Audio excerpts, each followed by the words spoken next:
Brendan, this big debate is all about, what the lies, the fake information that's being put out by, we're told, Joe Rogan. He has apologised. He posted a video to Instagram on Sunday night announcing he was going to try to balance things out amid criticism of some of the episodes he's done on the issues of COVID. But does he really have anything to apologise for? I don't think he does. No, Joe Rogan is not a hardcore anti-vaxxer. I actually think even hardcore anti-vaxxers should be allowed to express themselves online, even though I disagree with them very deeply. But he's not a hardcore anti-vaxxer. He says he's relatively pro-vax. He wants most people to get it. He just happens to have spoken to some people who have concerns about vaccinations, and he should be perfectly at liberty to do that. And I think the sight of all these old hippies like Neil Young and Joni Mitchell, who argued for peace, love, and freedom in the 60s and 70s, now agitating for corporate censorship, for a powerful corporation to censor a man they don't like. I think that is such a despicable sight to see, and it's really tragic. And I'm definitely on the side of Joe Rogan on this. And this is it. I mean, and he's very much painted as just some meathead who doesn't know what he's talking about and pushing these terribly dangerous views. He's actually an incredibly thoughtful, intelligent and interesting man. I've listened to a number of his podcasts. Some of them, I have to say, a bit too long for me, the sort of 4-hour ones. No, thank you for... Really? I don't want to talk that long with my own husband. But he often has very interesting guests and he has very interesting takes on things. It's thoughtful. It's very knowledgeable. There are some of the people he's interviewed, I'm thinking, well, I don't want to hear from them. I think that person's an idiot. What they're going to say is of no interest to me.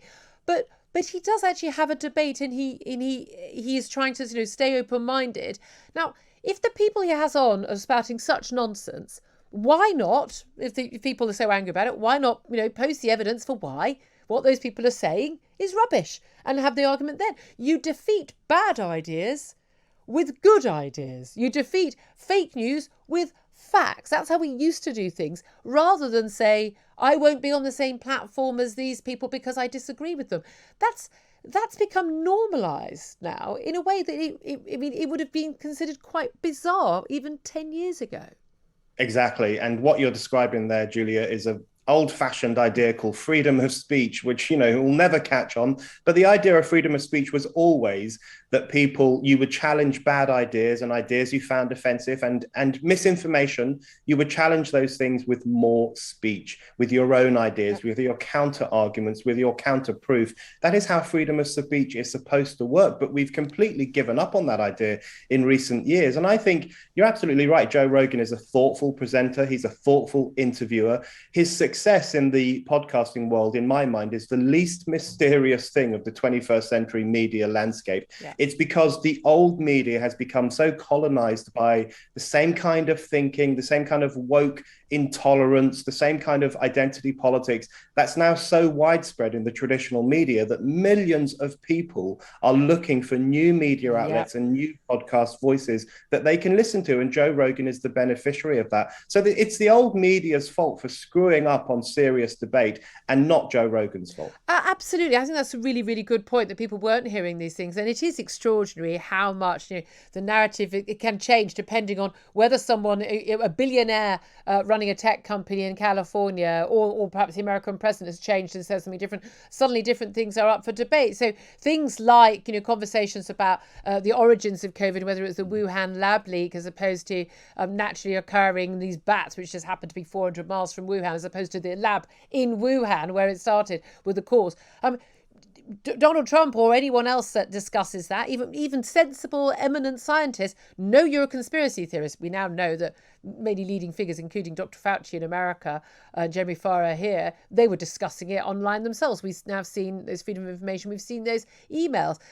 But that was just completely banned online. I mean, people lost their Twitter feeds, they're banned from Facebook and things for discussing this stuff. And it's very, very dangerous when we say you cannot have a conversation about X and you will be banned if you raise this topic. That the slippery slope there is so scary, because that slippery slope isn't just about COVID. It's also about can a man become a woman? It's also about, vaccinating children. It's good. It's about conversations about treatments for COVID. Now, there are some things which I think are a load of nonsense that people are doing. There are some things that need to be researched properly.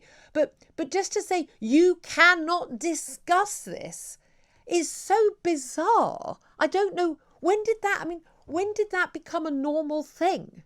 It's so bizarre. And I think what people have lost sight of is that freedom of speech is so essential to Yeah. progress. You cannot have progress in a society without freedom of speech, freedom of debate, the right to raise controversial ideas. I mean, all the wonderful things we take for granted now are the gift of people who use their freedom of speech in difficult circumstances. Yeah. You know, the truth about the solar system, votes for women, rights for gay people, all of these were censored ideas for a long time. And it was only the bravery of certain speakers that made them become more acceptable over time. So we lose sight of freedom of speech at our peril. And even worse, if we entrust unaccountable billionaires in Silicon Valley or Sweden, in the case of Spotify, and entrust them to determine what we're allowed to listen to and what we're allowed to see, then we will create a whole new era of utterly unaccountable corporate censorship, which will really shrink the ability of people to think and speak freely. Absolutely. Brendan O'Neill from Spikeline, thank you very much indeed.